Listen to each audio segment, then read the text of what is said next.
Hey everybody, what's up? It's your girl Bondy Blue. Yes, I'm back for another family or fiance review. And this one wasn't as good as previous episodes. Like, I hate to say it, but it wasn't even really about any issues between the, potential bride and groom. It was really all about the families and their relationships with their own parents. The bride has issues with her mom, who is not her bio mom, but somebody who adopted her.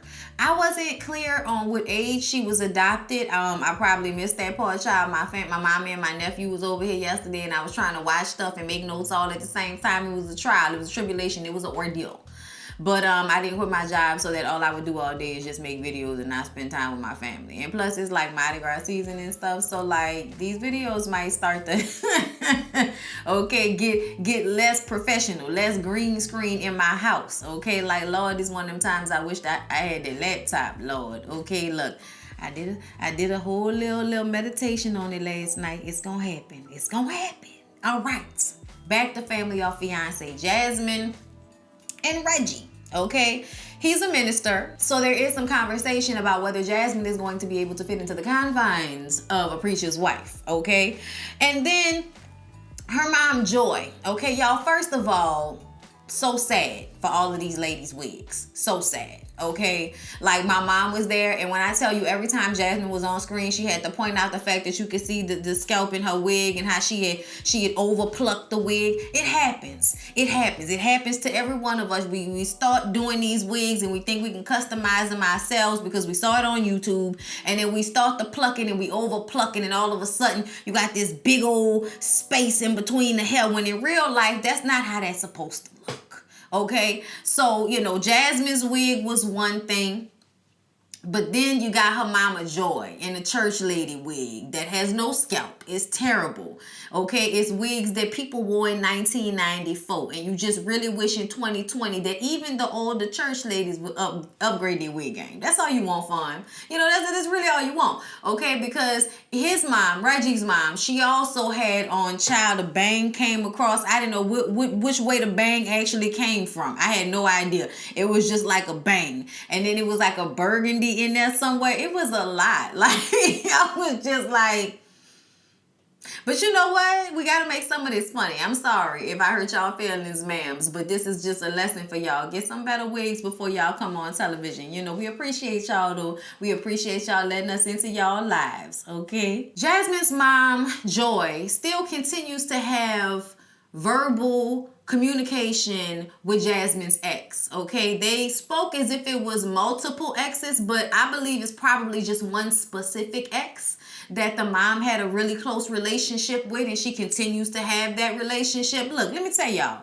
okay, because I was in a similar situation, but it didn't bother me. Like, I don't I can't be worried about such things. You know what I'm saying? Like, I've had, a lot of moms never really liked me. I had to grow on them. You know what I'm saying? Because in a lot of situations, I'm all encompassing. I don't mean to be, but when people's children are in relationships with me, it tends to be like I don't mean for it to be like all about Brittany, because I hate to even sound like that. But when I'm in relationships with people, we tend to be in a relationship and then like close ranks. Okay? Like, we tend to just be about each other in some ways, which makes which might make a mom or so feel some type of way if they feel like they're expecting their child to still be a certain way, even if they are in a relationship. So, yeah.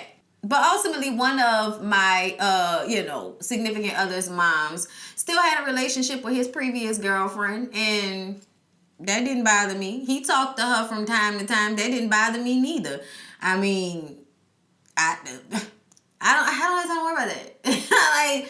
like, who cares? Like, you ain't doing nothing wrong, are you? Okay, then. Like, I'm not tripping out about it. And eventually, those relationships fizzled off. Like, you don't necessarily have to, like, make a big deal out of something in order for it to eventually just go away. Now, Joy, on the other hand, is a tad bit, disrespectful. From what I understand, later on, they discuss it. But she took a phone call on Mother's Day from the young man who her daughter used to be with. And Reggie and his mom were sitting at the table with them. And it just kind of felt weird. Like, what's going on here? Now, Joy, Jasmine's mom, has a husband that is LV. He's a stepdad. And so Jasmine said, like, I wouldn't take phone calls with your ex in front of you because there's an ex. You know what I'm saying? So it's just kind of like, it's about respect. That's all it's really about. But the mom, Miss Joy, she has definitely, become the villain somewhat, which was very hard for her to handle. I don't think she perceived her role in her daughter's life in such a way. It was a lot of awakenings for the parents, because Reggie's dad, Terry, like, I don't know how you think you a good dad when you in and out of people's lives. Like, that's just such a weird thing. And I feel like I just said this on another review about how men think they can do like the bare minimum, and everybody should just be okay with that. Whether that is because that's something they experience themselves or not. Like, at what point do you feel like I have to compare what I'm doing for my child to what the mother is doing for them? Like, no, they never do that. It's always like, well, that's the mama.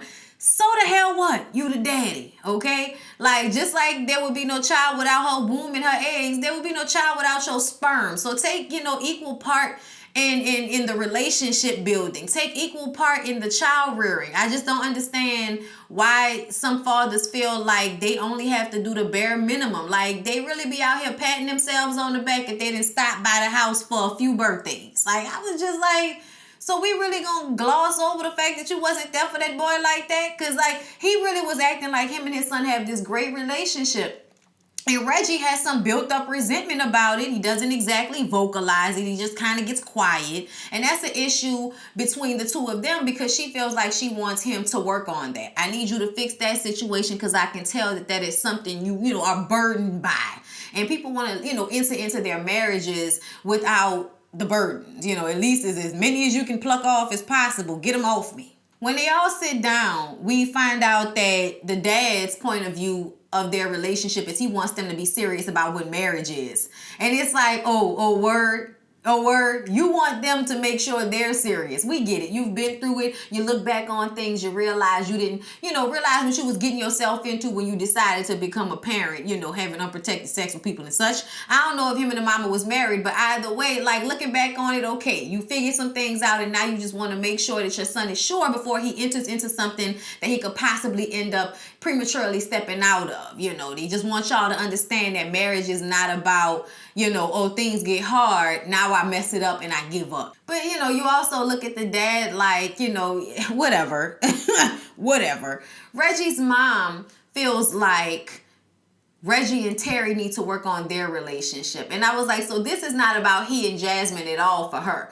This is not about their relationship as a couple. And I understand that we're trying to take advantage of the therapy we're being given in this situation. But at the same time, I was like, so is any of this going to actually be about the couple? Because, like, it just really seemed like it was all about their parents. But I guess that's why they call it family or fiance. But it didn't really seem like a choice.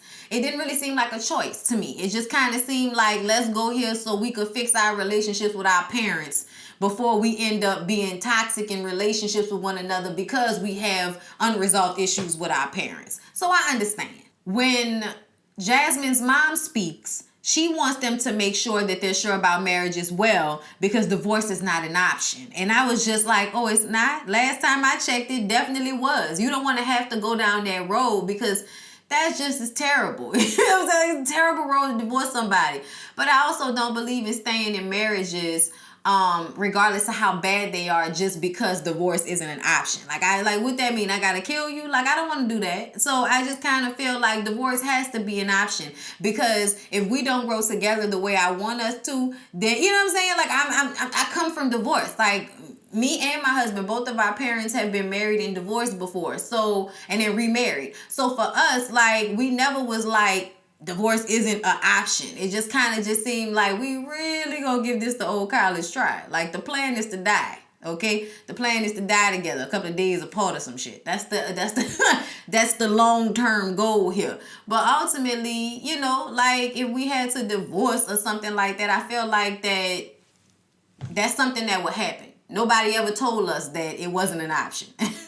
Jasmine discusses how she feels as if the relationship with her mom is bad because nothing is ever good enough for her mom. She never feels like her mom is proud of her. And that can be something very hard to deal with. You know, when you feel like you've never gotten the approval of a parent, especially a parent that isn't your biological parent, because there's always this feeling of, oh, well, if I'm not good enough, she can just give me back. People often do that to these kids, you know, in the foster care system, or even when they adopt them. If they can't handle it, or they don't want them anymore, or it becomes too tough, they don't treat them like a biological child. They just send them back. And that's just terrible to do to a child. I'm just saying.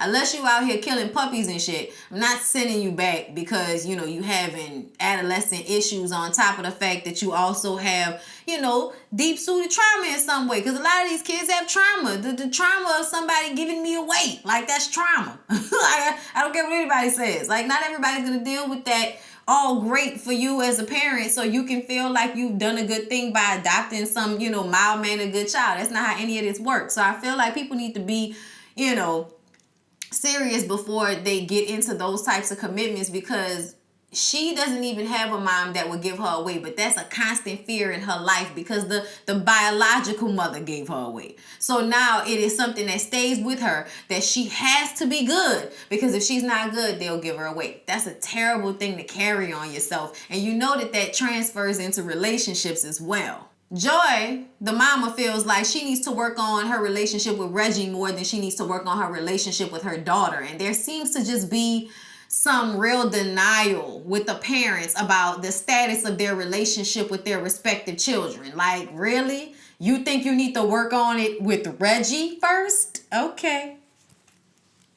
Poor mama. Reggie expresses to Jasmine's mom that she has very high standards, and it make some distance between she and Jasmine, because Jasmine just doesn't want to have to deal with what that feels like. I have to be a certain way in order to make you happy. I don't know about y'all, but I have family members that make me feel like that I can't be myself around them without them judging me. So I don't really be feeling like being bothered, because it feels as if I'm around you, I'm going to be uncomfortable. And nobody wants to be uncomfortable around their own family. Joy says that, you know what, looking back, she just thought she was doing the best she could. She just thought she was, you know, putting good morals and standards into her child and just expecting the best from her. Just do your best. She felt like she had communicated that didn't mean I won't love you if you don't, you know, get an A or something. She didn't realize that that's the way her daughter was, like, you know, understanding her want and need for her is to do the best she could.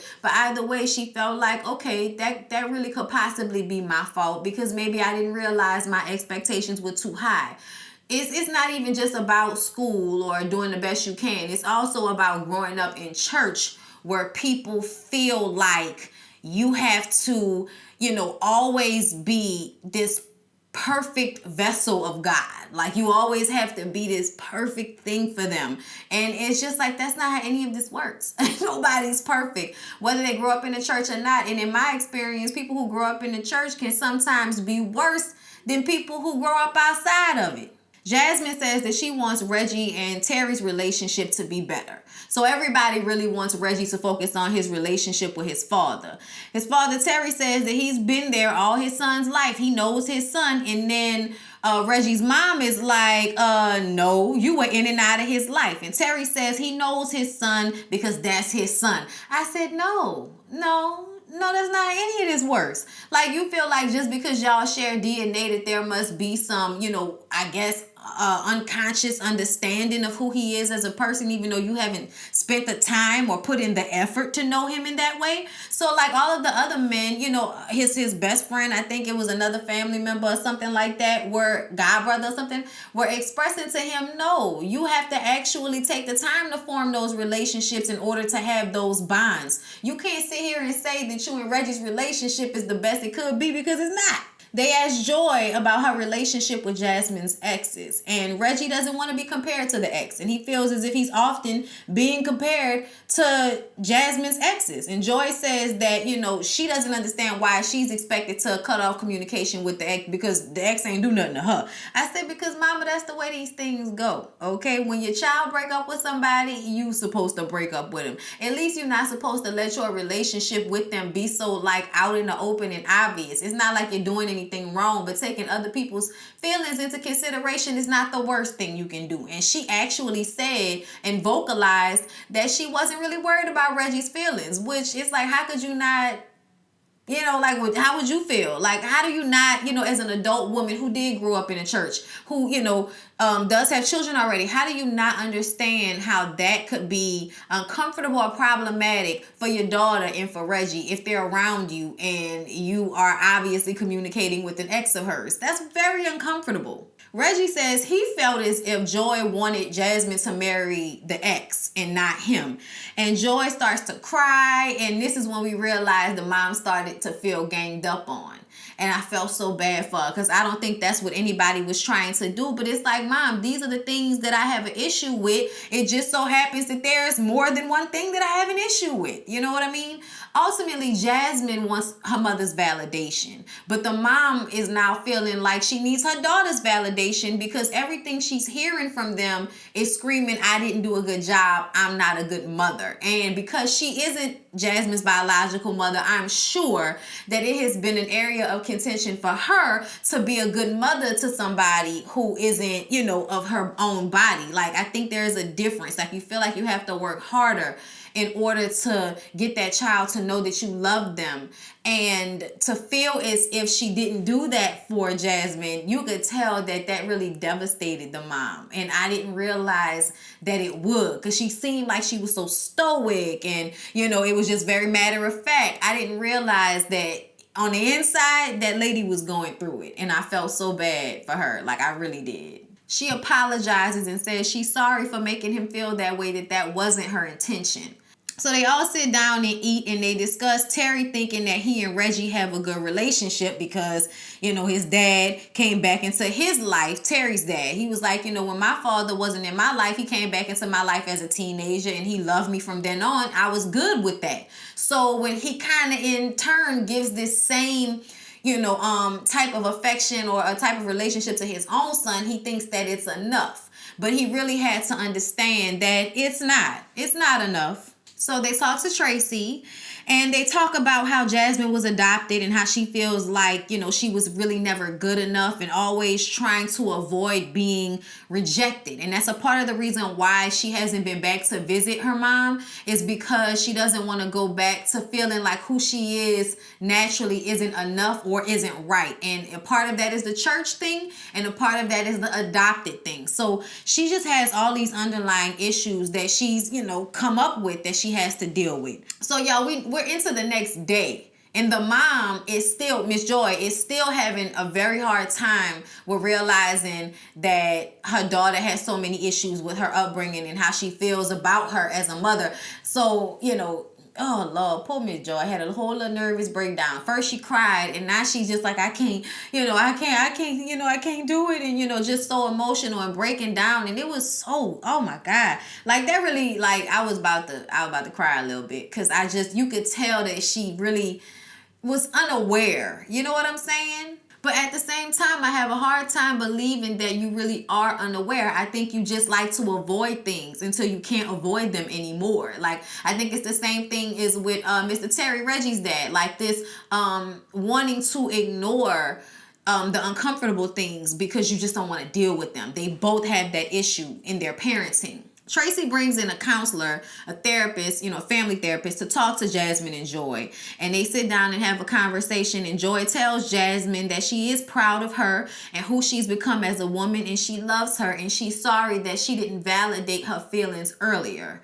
And that she even felt, you know, that she wasn't proud of her. She's extremely proud of her.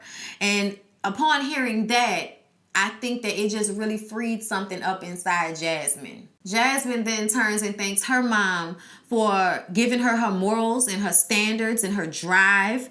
And she tells her mom that she did an exceptional job with her. Y'all, the funny thing about it is I'm sitting here watching this with my mom, right? And I can remember at like 19 years old, it probably was before my dad passed away, maybe 18. But there was a point where I called my mama on the phone and I said, Mom, you know, I really just want to thank you for not only being a good mother to me, but also giving me a good example, setting a good example through the way you lived your life, because there were so many adults around us that were still acting like children.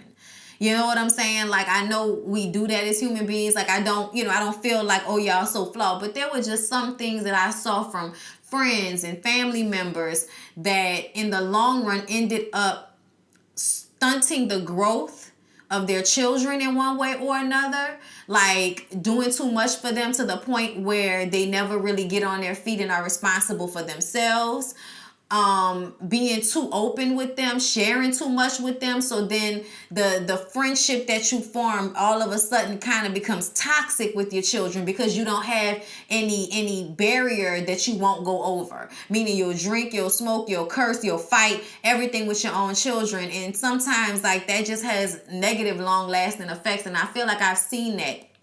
I really was watching as a kid. I was paying attention. I was looking at how people's lives were moving on, you know what I'm saying, moving along. And yeah, my perception of things is different from everybody else's perception.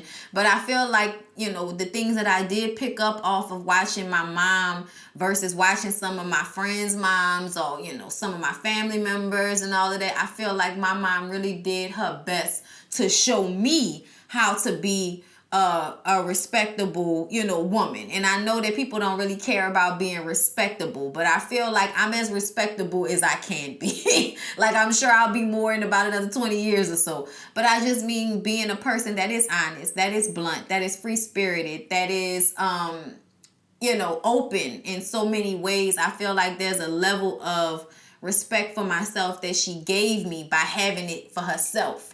So, you know what I mean? Like, it's so important, I think, to let your parents know when they did do the right thing by you, because you often think that they don't worry about that they don't care about that. But really, it's one of the biggest things in their lives, how they did with their children. You know what I'm saying? And I felt like it was such an important thing once that happened in my head for me to express that to my mom. And the fact that we didn't need therapy for it is just, you know, God's grace. Like, I mean, you know, everybody got something in their childhood they didn't go in therapy about. But, you know, I felt like watching that, it just made me feel good because it was like, look, Ma, like, look, everybody can't have kids like you. Okay, everybody can't have a daughter like you. They just tell you that without any prompting whatsoever. Terry and Reggie discuss his absence and how it caused more harm than he realized. And he, you know, he's very sorry for that. And, you know, I'm glad he apologized to Reggie, but it's just so sad to me, like this cycle that we give down to one another of feeling like, you know, the bare minimum is enough. You know, that's just sad to me. But Terry said something that really kind of, you know, got me in the heart a little bit. But he said, I'm so glad that I had that conversation with Reggie because I never had that conversation with my father. And I feel like we'll have a better relationship than I had with mine because we had that conversation. Blessing. At the end of it, Reggie feels like he didn't get a chance to bond with Joy the way he would have wanted to, but I think the relationships that they needed to work on were the relationships that they actually did work on. Okay, y'all got time for that. Y'all got the rest of y'all lives, the rest of Joy's life for y'all to get closer and have a better relationship. Reggie's family gives their blessing. Terry gets emotional because he's glad, you know, about them having that conversation, like, you know, a little breakdown, a little, you know, you can't fight the cry no more. You know, whenever you see like strong men that's always trying to like not show emotion, actually show emotion, it always be like, you know, you know what I'm saying, caught you in the heart. Okay, her family gives their blessing as well. Like everybody's families, you know, gave their blessings because really what it was about is watching Reggie and Jasmine support each other while they try to fix the issues with their parents. And I think that is also, now that I'm thinking about it, a really good depiction of how therapy and working on things together as a couple can help you overcome your life obstacles. Not just the obstacles that you guys have with one another, but the obstacles you may have with other people just by being there to support one another. Let you know what relationships are really supposed to be about. You know what I'm saying? So yeah, this was a good episode. And Reggie and Jasmine plan to get married in 2020. And I'm happy for them. And I think, you know, ultimately now that I'm, you know, after I've reviewed it and thought back and reflected, that it was like a really good episode. I hope y'all enjoyed the review. Please don't forget to like, comment, and subscribe to my channel if you haven't already. I'll see y'all in the next one.